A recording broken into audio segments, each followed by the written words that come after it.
Progressive Medicine, December 2025. Dictation number 1 and 2.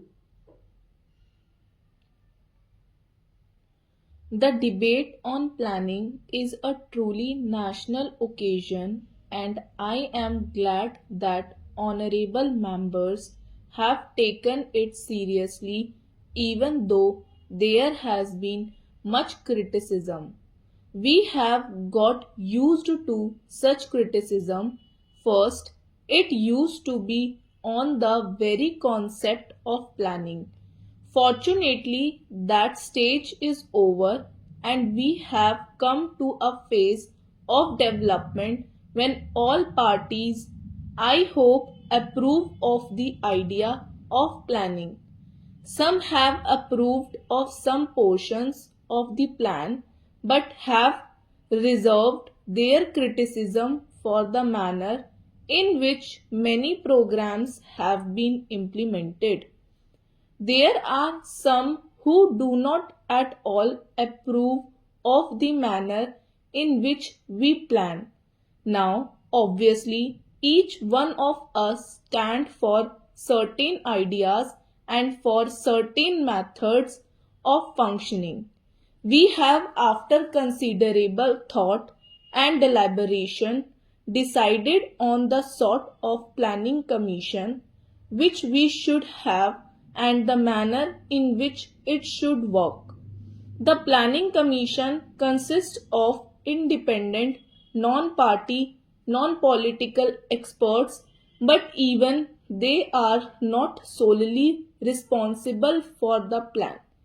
The plan is drawn up on the basis of numerous discussion with people at different levels from every single state, and finally the plan takes its final shape in the National Development Council, in which all the chief ministers, many of them belonging to other parties, sit together and express their views.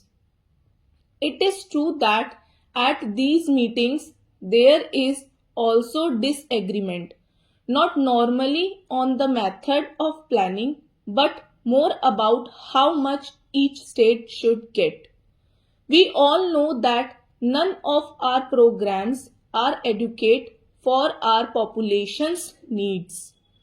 At all times, there has to be a balancing between available resources and what our people need, what we think should be done for them, or even what should be done for one area or another.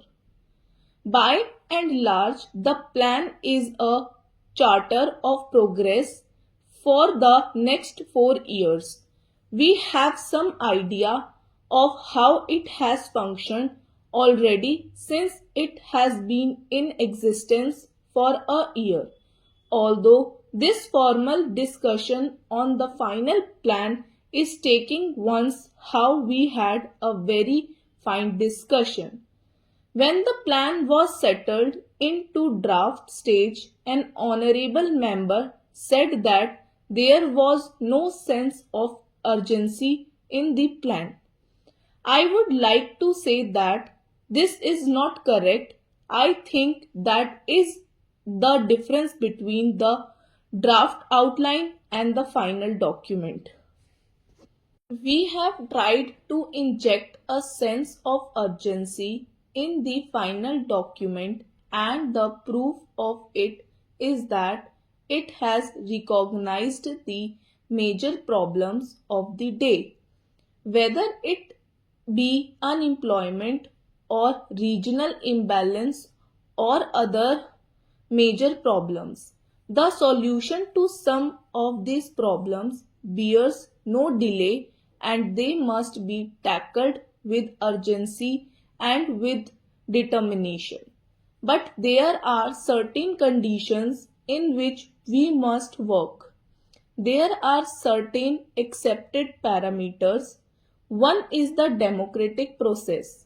Many people would like us to do several things, some of which we also agree are the right things, to do, but we are committed to one democratic process to work with the consent of the people, to take along with us as many of the people and as many of the parties as possible.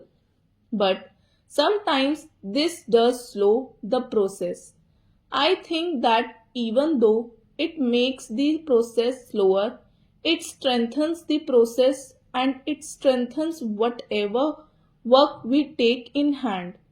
Now, the second parameter with which perhaps some people do not agree but which we have set for ourselves is that of a mixed economy. A mixed economy has many faults, but in the circumstances in the country, our government feel that this is one of the conditions which we must set ourselves.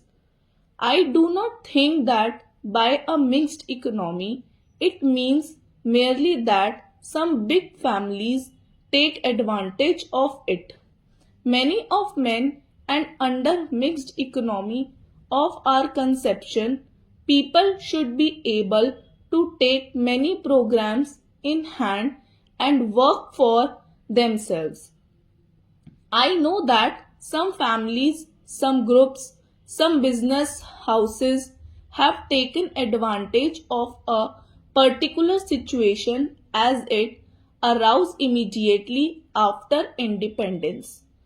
And it is our endeavor to see how we can curb this kind of monopolistic tendency.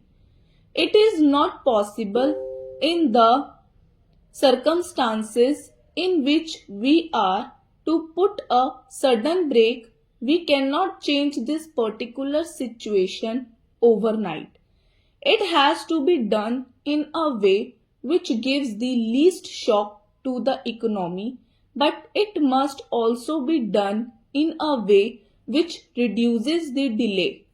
By lessening the shock, I do not mean that we go so slow that our program become ineffective, because that would be defeating the very purpose for which we are making new programs. But it does not mean that along with the desire for social justice, which is not only a genuine desire, the practical needs of the country today must be attended to the fullest satisfaction. Then only we can solve the major problems of the day, whether it be unemployment or any such other problem.